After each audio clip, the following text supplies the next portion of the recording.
So punta natin yung pesto. So nag-umpisa na po kami dun sa pesto. Ayan, dito si ano. So ayan, dito naman tayo. Dito tayo sa site.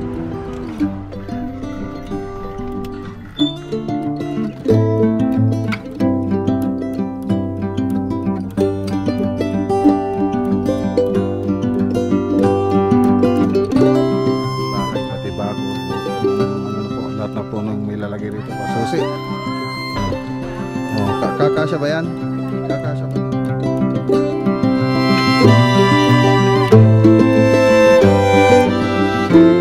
Sa master bedroom. So dito na tayo sa kitchen, sa may pinaka-paboritong area. Ayan, ang ganda. Wow! So ito na. Ang ganda ng mga boss.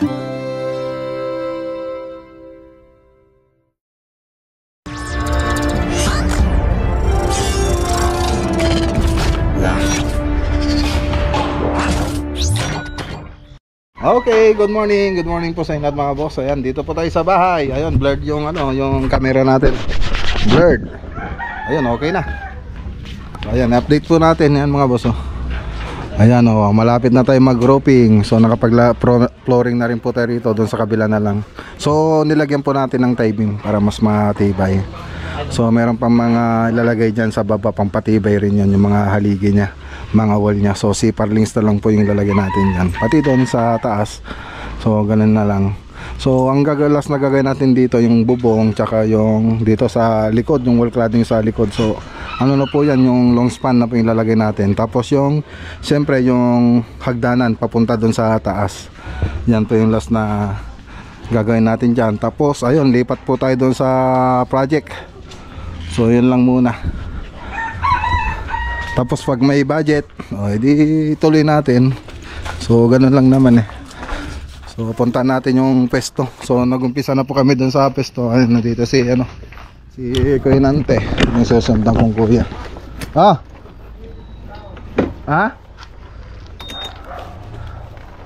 Hala?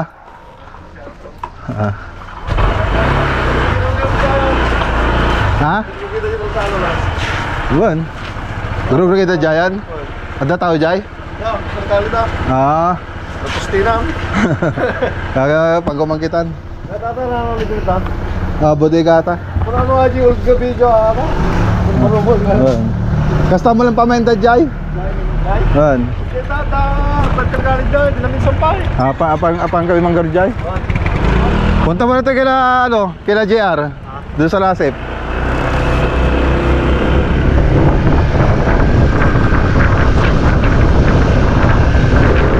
Tayo sa Lasip, yung pinapatay yung bahay ni JR. Metal frame din yun mga boss. Ayan.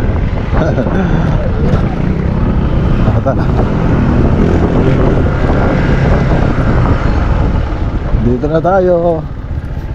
Ay, doon sa kabila. Sa kabila. Kabila, doon.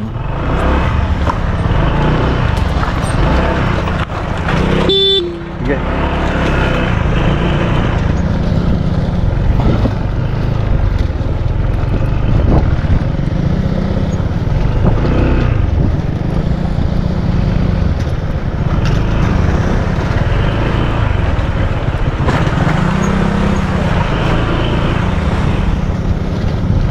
Papatay na ng bahay si JR, yung pamangkin ko, yung mawak ng project dito sa Palimbo.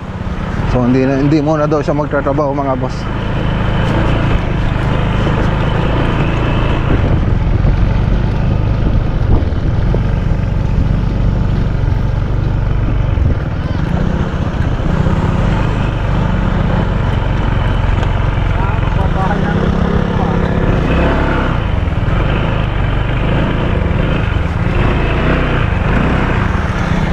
Maalis yung isang puno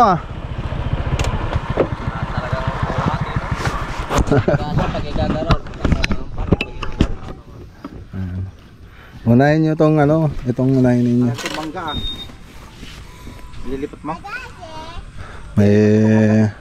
May mga poste rin ito mga boss. Poste. So parang normal din na nagpapatay ko ng bahay. May foundation tayo, tapos Naka grid beam din. Tie beam. Ay, grid beam pala. Grid beam. Hello! Hi! Kiss mo si Tito. Kiss, kiss, kiss.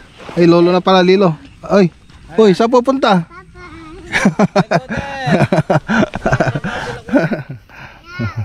Ayan, oh. Ito panganay mo? Oh. Oh, dito. Ano naman ito? Christian Jaro. Akala ko hindi rin. Sabi kita eh. Okay ba itong butterboard ninyo? Ayos naman, naka-eskwala naman. Ulitin. Yang ano, butterboard sakto na, pero itong mga to, just yung iba tatamaan ng wall. Nasa 40 square meter din yung luwang niya. O, sila na lang. Ulitin. Kailan ilalagay yung ano? Yung temporary ano nyo? Na linya? Ako kay Kulas, siyang Naglakad?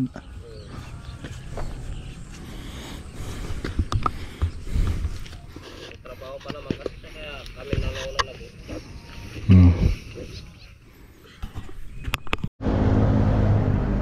Okay, so ayan, dito naman tayo. Dito tayo sa site. Ayan, pinapinturahan na ni Sir. Gal. Tumigil ka kaya ng lista ba? Kasi ba? Ha? Ay, tanong. Ayan.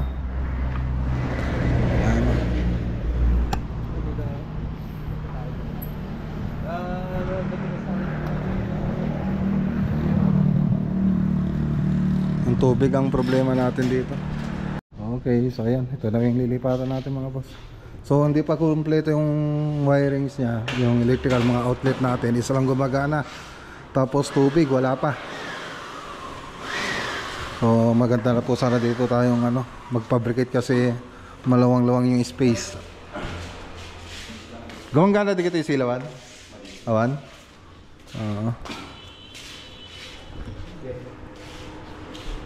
Hindi rin gawa ng ilaw para pang ayusin.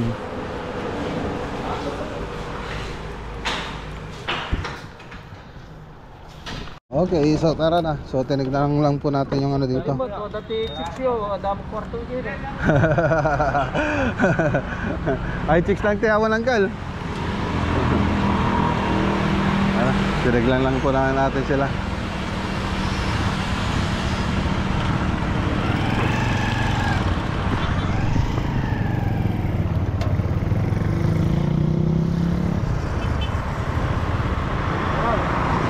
Okay.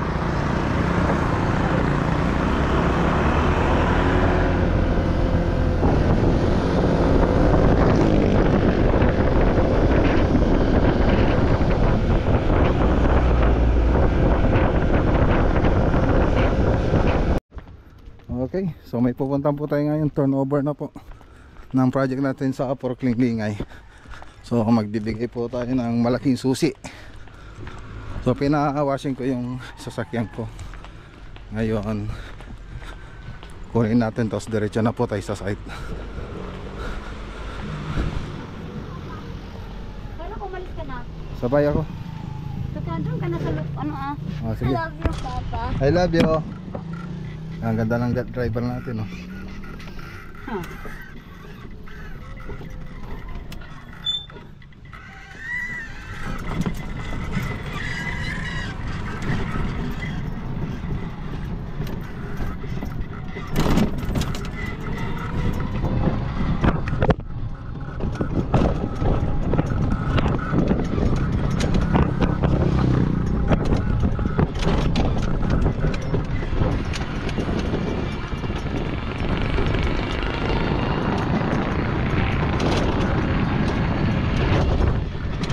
Bye bye. Kaya punta tayo sa ano, para tayong tricycle. Tricycle!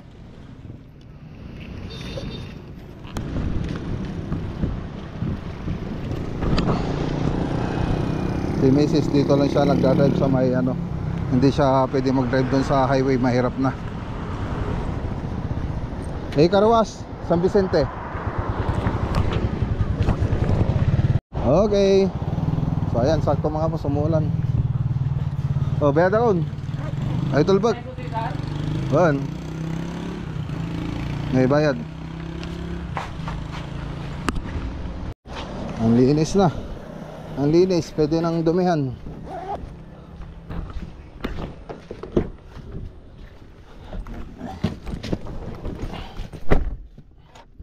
Tara, punta tayo doon kailangan madam.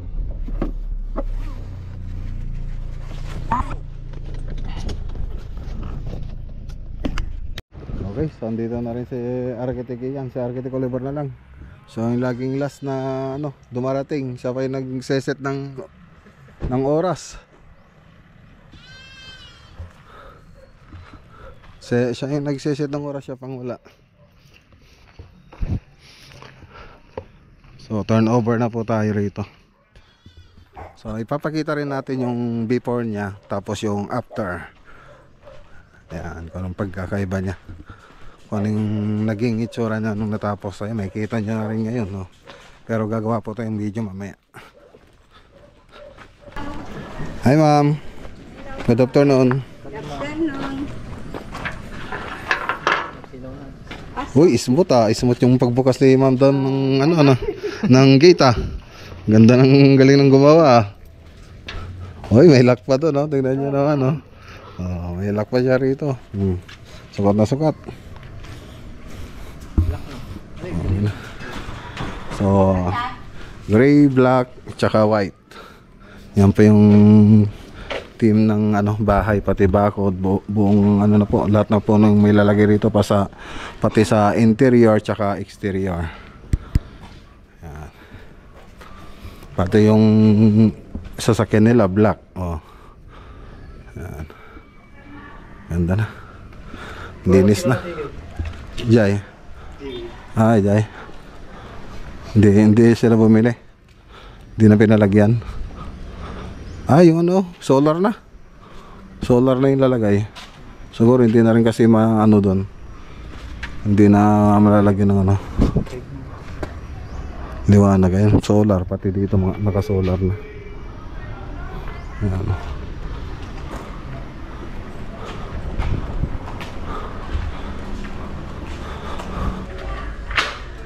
Hello. Hi, madam. Good afternoon po. Si Architect Oliver lang po yung papatagal Architect Oliver. Siya yung nag-set ng oras. Oo, sabi niya sa alas 2 Ako alas 2, andun na ako Inantok na ako. Alas 2, nagiging alas 3. Filipino time pa lang, hindi pa naka-adjust. Hindi pa siya naka-adjust mga boss. Naka-Filipino time pa rin si Architect. Okay na, tapos na. Tapos na. Yan, ilibutin natin mamaya mga boss. Apo. Yan na yung natin. Yung susi. Kakasya ba yan? Kakasya ba doon? Nagtsali ka ba? Gusto mo lang na malambang. Mamaya talinggo siya dito. Naging susi mga boss. Dahil sa alaman ay kabolas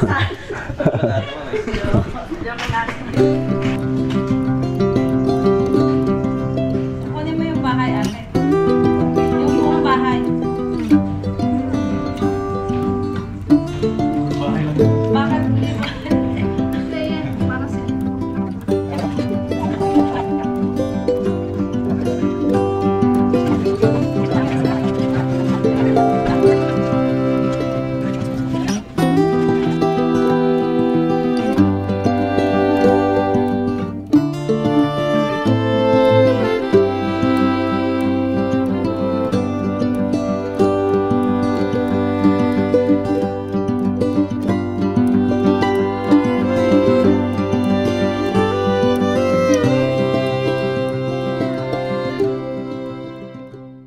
Okay, magandang araw po sa inyo mga boss. Ayan na.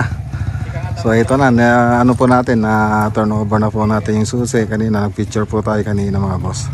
So ngayon, ayan, so bago ko pasukin itong bahay, so ipakita ko muna yung dating itsura niya. So before and after po tayo.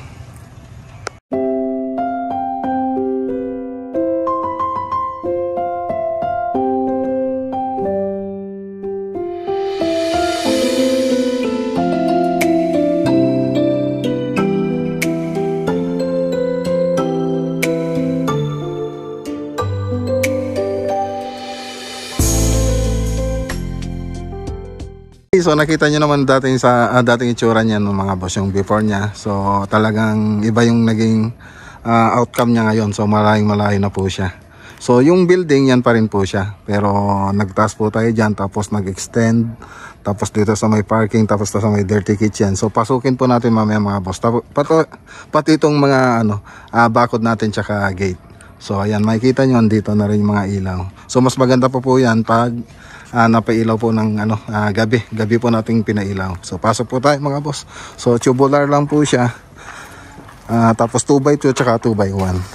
So yung team ng bahay na ito ay black and white. So mapapansin nyo, black and white. Tapos dito naka-concrete, lang po tayo, nag-tapping lang po tayo ng concrete. May design, yung stamp, yun. Okay, so bago tayo pumunta doon sa loob, tingnan muna natin dito sa side. Yan, so ito yung side natin. So black and white pa rin po mga boss. So punta naman tayo dun sa kabilang side mga boss. Ayan, so may mga ilaw na po siya, makikita ninyo. So maganda po ito pag sa gabi. So ayan, ayun sila madam. So ito po yung sa may carport. So sa may parking. So ganun din yung ginawa natin, black and white, tapos naka-concrete stamp din po siya. Tapos yung mga grills natin dyan, 2x2 tsaka 2x1 lang siya. Puro tubular po siya na GI. Tapos ganun din yung mga grills natin sa bintana. Okay, so pasok na tayo. Dito sa dito pala sa garahe naka PVC ceiling po tayo rito. Tapos dito sa may entrance nila, dito sa may terrace, PVC, tapos WPC. So ayan, mabilisan lang po. Tapos gumamit po tayo ng cornisa, tapos yung tricolor na ilaw. Yan, pin lights. Tapos yan yung cornisa natin. Okay. So ito na pa yung living area po natin mga boss. So ito yung living area. So high ceiling po siya, makikita nyo. So dati yung ceiling nito, makikita nyo doon sa dating video natin, mababa lang po yung ceiling nito. So ngayon, pinatas na po natin dahil nag-renovate nga po tayo. So yung mga gamit, makikita nyo, black and white din mga boss. So talagang black and white lang po yung team ng bahay nito, tsaka gray. Yan. So high ceiling, so tricolor pa yung strip light, pati yung pin light. Tapos ito, 3-way din po yung center light po natin dyan. So may partition po tayo dyan, gypsum board. Tapos pininturan na lang po natin. Tapos naglagay po tayo ng 3 watts. So makikita nyo dyan, naka 3 watts na pin light po yan. Tapos yung mga display niyan, siyempre sila madam na po yung bumili niyan. Pati itong mga furniture natin dito. So ito naman po yung dining natin. So ito yung dining. So high ceiling pa rin po siya mga boss. Kung ano yung taas nitong sa living, so ganun din yung taas ng dining natin. So ayan mga boss. So tricolor din, tapos may mga cornisa rin po tayong nilagay dyan. So yung pin light, strip light, tsaka center light tricolor po yan. Tapos yung cornisa po natin, ayan, Baclagonillo cornices. Ayan, so ayan po yung nilagay natin cornisa. So yung isang kwarto, yung master, hindi na po natin bubuksan. So dito lang po tayo sa may office. So ito po yung office niya sa isang kwarto po mga boss. So ganun din, karaniwang cove design po yung nilagay natin dito. Ayan. Ang ganda na, may furniture na rin, tsaka may mesa. So libutin lang po natin. So gagawa rin po ako ng nito, pipicturean ko rin po mamaya para makita nyo dun sa last video natin. So dito naman tayo sa kabilang kwarto. So yan. So ito bakante pa lang po siya. Yan, tricolor din yung mga ilaw po na nilagay dito. So yung ginamit nating tiles dito, yung porcelain na tiles. Tapos yung ilaw natin, ganun din, tricolor. Tapos yung cornisa, ganun din. Tapos white din po yung wall natin, yung pintura ng wall natin, semi-gloss white. Tapos dito sa floor nga pala, diretin na po lang natin yung dating floor niya na marble. Ayan, so ayan, punta tayo dito sa may kitchen. So hindi lang napunta natin dito sa may sa master bedroom. So dito na tayo sa kitchen, sa may pinaka-paboritong area. Ayan, ang ganda oh. Wow. So ito na. Ang ganda ng mga boss. So mapapansin nyo, may mga neon lights po siya. So warm white lang po yan, yung kulay niyan, hindi po siya tricolor. Itong kitchen natin. Pero dito sa ceiling, tricolor po yung nilagay natin mga kitchen dito, mga pin lights, mga center light, naka 3-way po yan. So dito, neon lights yung nilagay natin dito. Yan. So niretain din po natin yung dating floor nito na marmol. Okay, so yung ano pala nito, detail ng kitchen natin ay marine laminated board yung pinaka cabinet natin. Tapos yung makikita nyong kulay gray doon, formica po yan. So naka marine laminated board, tapos nilaminate po natin ng formica na kulay gray. So ayan. Tapos yung countertop niya ay Black Galaxy. So Black Galaxy po siya. Yung backflush niya nasa 15 cm po yan. Tapos dito, ganun din dito sa may bar. Sa bar area. So ayan. So naka Black Galaxy rin po siya pati dito sa may center island. Yan, tapos naglagay din tayo ng konting accent na WPC na pang indoor. Ayan po siya. Tapos sa likod na ito, nitong center island, meron din mga drawer yan, tsaka yan mga boss. Tapos mga pintuan. Yan, naka-hidden ano siya, handle. Naka-hidden handle po siya pati dun sa kabila. Ayan. Okay. So ayun, makikita nyo, dyan na yung merenda natin mamaya. Tapos ito pa yung pantry. Tapos yung panel box natin. Tapos ayan yung isa. Okay. So ito pa yung pantry natin. Siyempre may LED pa rin po doon. So marine laminated board na matte white. Tapos nilagyan natin ng salamin para gumanda-ganda yung accent, yung itsura niya. Tapos dito sa counter, so ayan, makikita nyo mayroon rin po tayong improvised na pull out. Ayan. Tapos yan, mga utensil. So ganyan lang po siya. Tapos dito pull out basket. Tapos dishwasher. Tapos kitchen sink. Doon sa baba nito, ayan, pwede mong paglagyan ng mga yan, katulad ng mga yan mga boss. Tapos microwave, tapos cooktop, tapos range hood. Tapos dito sa kabila, meron naman tayong drawer. Ayan. Okay. So ayan siya, mayroon rin po siyang corner basket. Okay. Tapos dito sa taas, so ayan lang po siya, yan po yung driver ng neon lights mga boss. Ilaw natin. Ayan. Okay, so ganito lang po siya sa taas mga boss. Ayan. Tapos dito sa pinakataas yan. So pwede pang maglagay po ng mga gamit po dyan. Ayan. So pare-pares lang po siya. Ang ganda na. So ito yung pinaka paborito kong area ng bahay. So nilibigay ko na yata yung yung details nito. So punta tayo dito sa may CR. Ayan o. So dito sa CR, ayan, pakilaman na natin. Ayan, ito po siya.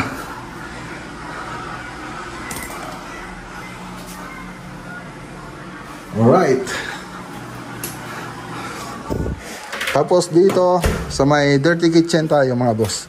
Dirty kitchen. So pag labas mo dito sa may likod, may dirty kitchen dito. Tapos dito buksan na po natin. So bakante lang po siya, parang storage. Ayan. So ayan, makikita, tingnan nyo na lang po mga boss. Tapos andito pa yung bintana nung sa may CR natin. Tapos dito may CR din dito tayo rito sa labas. So ayan. Okay. So simple lang mga boss. Tapos dito sa dirty kitchen, so may lamesa na rin po tayo. Siyempre sila madam na bibili niyan. So dating lamesa po nila ito, tapos pati yung gas range. So yung dating gas range na sa loob, nilagyan na po natin dito sa may dirty kitchen. So mapansin nyo dito, wala na po siyang hanging cabinet. So concrete countertop na may tiles. Tapos ECP aluminum composite panel yung nilagay nating cabinet dito. Okay, so ganyan lang mga boss. Okay. Ayun. Alright, so ito pa yung sa likod.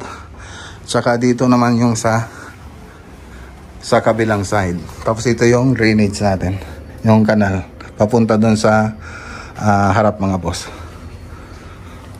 Okay, so yung mga picture po nito ipapakita ko na lang po doon sa last part ng video natin para makita po yun ng maayos. Okay, so yan lang po yung may papakita natin sa vlog natin ngayon. So maraming salamat po nga pala kay Sir Ronnie at saka kay Ma'am Kay sa tiwala at kami po yung napili niyang gumawa dito sa bahay nila. So magandang araw po sa inyong lahat at God bless. Okay na.